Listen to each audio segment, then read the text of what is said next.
As the current NBA season progresses, the rookie class of 2023 is actually shaping up to be something special, but I'm especially impressed by those rookies who are currently contributing to competitive teams, because it's just much harder to earn consistent minutes on the court when your team actually cares about winning, and also in a competitive team, a young player's rookie mistakes won't necessarily be accepted as growing pains. Well, obviously, Rookie of the Year frontrunner Chet Holmgren of the OKC Thunder has become the league's poster boy for plug-and-play rookies who are immediately able to impact winning. But what's even crazier for OKC is that, aside from the team having Chet Holmgren, they also got another rookie in 6'4" guard Cason Wallace, who coming off the bench has fit right in and has been a massive contributor to the Thunder's early season success as well. Looking at it, Cason's numbers could be quite deceiving, as he's only averaging around 7 points, a couple of rebounds, and a single assist per game. But the thing is, he's been a constant rotation piece, playing around 22 minutes per game for an OKC team that's currently already fighting for the top seed in the Western Conference. While mainly operating as a perimeter threat off the catch, Wallace has already been standing out even as a rookie, as he's actually currently leading the entire NBA with a 50% mark from the three-point line, despite only attempting around a couple three-pointers a game. But most importantly, he's been doing that while also being frequently trusted by OKC coach Mark Daigneault to guard the opposing team's top scorers on a nightly basis. Well, at this point, Wallace has already been largely living up to the 3-and-D label that's been attached to his name even before he entered the NBA draft coming out of Kentucky. But he's actually been more than just a 3-and-D guy for OKC, and it's actually the in-between stuff that he does off the ball that's actually impressed me the most so far. So what's good, everyone? It's Real Balls here, and today, let's dive into the game of Cason Wallace and why he's poised to grow as the most important X factor for this OKC Thunder team moving forward. So let's get to it.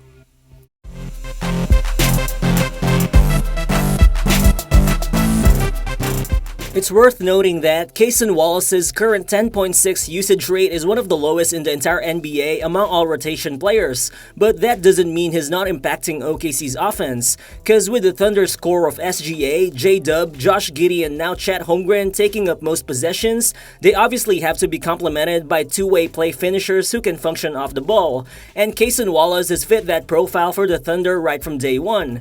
Cason has got very slippery movement off the ball and a tremendous feel for open spaces and how to find cracks in the defense, which is why despite only being listed as 6'4", the Thunder have often been using Wallace just like a traditional big man. When he shares the floor with OKC's ball handlers, a lot of times you'll see him hanging around the dunker spot or the post area ready to catch the ball, just like how Lu Dort's been functioning for OKC in recent years. And from there, Wallace has been able to utilize his wide frame and core strength to score right around the basket.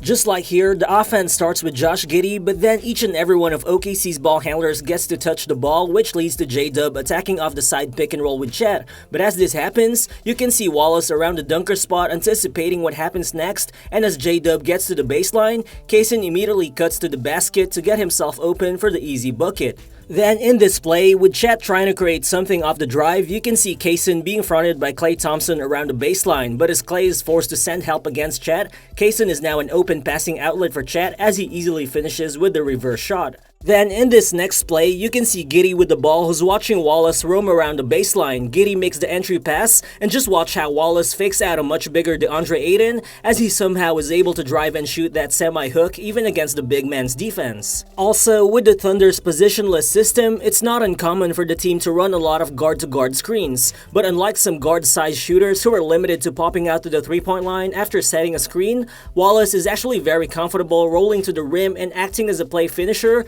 just as a big man would do.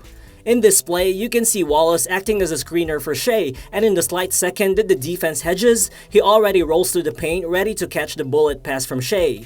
Then right here, you see Wallace setting the screen for J-Dub, then he immediately slips to the paint, pulling away Michael Porter Jr. from the action. This gives J-Dub an easier path to the paint, while Cason is again a passing outlet as he uses a shot fake to score against two defenders. What's been even more impressive about his unique role in OKC's offense is that Wallace is actually posting ridiculously efficient scoring numbers even for a low-usage player, as the current 70% true shooting percentage he's sporting is the 5th best mark in the entire NBA among all players averaging more than 20 minutes of playing time this season. And the crazy thing is, Wallace is the only guy in the top 5 of that true shooting category who stands below 6'10". This is proof of just how effectively OKC's been deploying him alongside the team's main playmakers.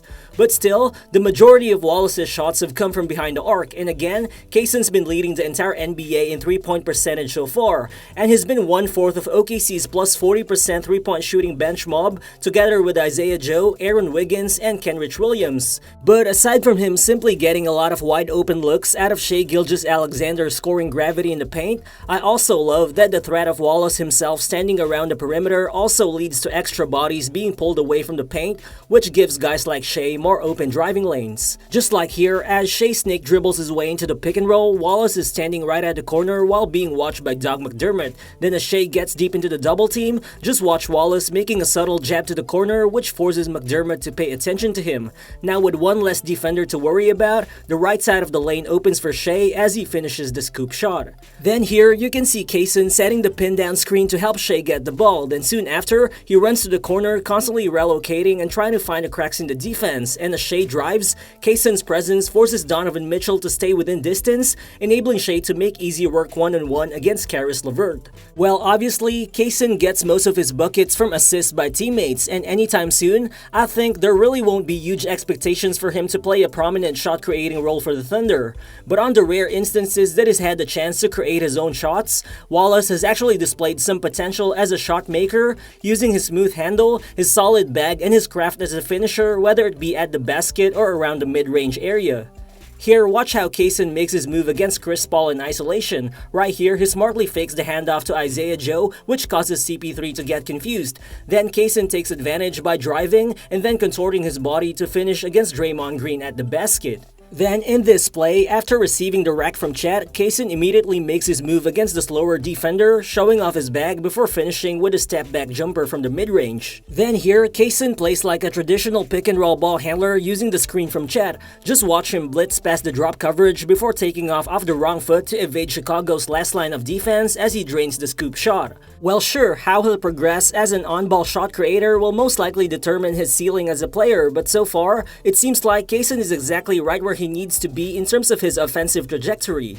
Still, coming out of Kentucky, it's his defensive abilities that's been Cason's main calling card heading into the NBA, as he's been widely seen by draft analysts as arguably the best perimeter defender out of the 2023 NBA draft. And so far, Cason has definitely lived up to the hype. So far, the numbers have been very optimistic in terms of backing up his abilities as a pest on the defensive end. As per NBA matchup tracking data, among the top 20 players that has defended the most this season in terms of matchup minutes are all-star guards Steph Curry, Trae Young, Donovan Mitchell, and Luka Doncic, and when defended by Cason, none of those guys actually shot better than 40% from the field. Here, you can see Wallace picking up Steph Curry in isolation, and as Curry tries to relocate at the elbows, despite Kevon Looney initially slowing down Cason, is still able to fight through the screen and be a pest around Curry, effectively contesting his three-pointer. Then this time, Cason guards Luka Doncic, and as Doncic tries to create something, you can just see how low and how balanced Cason's defensive stance is and how active his hands are, as he's totally able to force the miss by Luka on that step-back three-pointer. Moreover, I also love that even when Cason gets initially beat by bigger players off the dribble, he doesn't give up on possessions and he just keeps his high IQ and advanced defensive instincts at play. Just like here, you see Cason guarding Klay Thompson off the screen, and while Klay is able to create separation, Cason knows that Chet is right there to protect the paint, so he just continues to trail Klay before poking the ball away from behind. Overall, you just gotta give the Thunder credit for what they did on draft night, identifying the player they wanted in Cason Wallace and trading up 2 spots in the draft to acquire him. Well, a lot of people went mad at OKC GM Sam Presti for passing up on the opportunity to draft a high-ceiling big man like Dereck Lively, who could very well end up as a star center in the long run. But right now, given OKC's 5-out system on offense and their switch-everything type of defense, it's hard to argue against Cason Wallace being the best available fit for this team out of the draft. And with the two-way skill set that he already has, and given the history of Kentucky guards developing into high-level players in the NBA, I think Cason Wallace could very well be one of the biggest X factors for the Thunder come playoff time, with the potential of being a star-level talent moving forward as well.